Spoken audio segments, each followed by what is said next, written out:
Auf'm Weg steht ein Baum, steht Et ma tante est arrivée un jour et a frappé à la porte. Et non seulement elle revenait de Ravensbrück, et elle apportait cet objet, un cadeau en quelque sorte.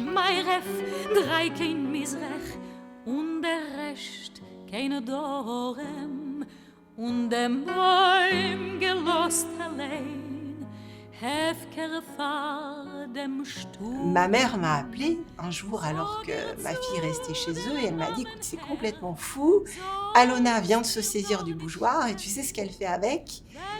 Elle le prend pour une clarinette et elle fait semblant de jouer à la clarinette avec. »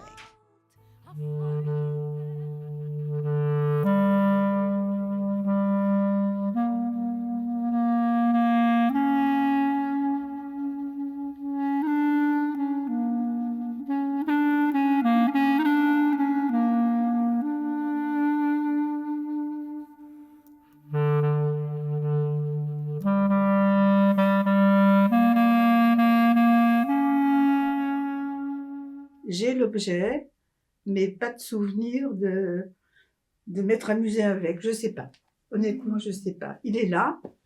J'ai gardé sûrement avec beaucoup de précaution et ressorti lorsqu'il m'a été demandé de témoigner.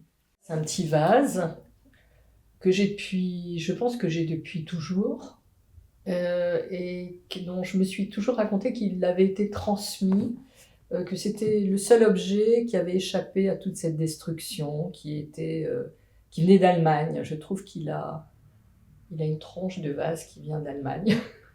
Donc cette bague, elle m'est très importante. Je la changerais pour rien au monde. Et la casserole, franchement, c'est une vieillerie. On fait des casseroles beaucoup plus jolies, beaucoup plus extraordinaires. Et une des raisons pour lesquelles je ne passe pas à ces plaques-là, vous savez, mais que je reste au gaz, avec la flamme, c'est qu'elle n'ira pas sur les plaques à induction et tout. Elle ne pourra pas. Et je ne veux pas la remiser. J'ai voulu à tout prix le récupérer parce qu'il me rappelait des souvenirs d'enfance, des souvenirs d'avant-guerre. Bon, la guerre a éclaté, j'avais 6 ans et demi. Et je me souviens de ce samovar qui trônait sur le buffet de la salle à manger. Et je me regardais dans la partie bombée du samovar et je voyais mon visage déformé, ça m'amusait. Ce portrait est le portrait de mon grand-père. Et c'est l'ancêtre, la référence de notre famille.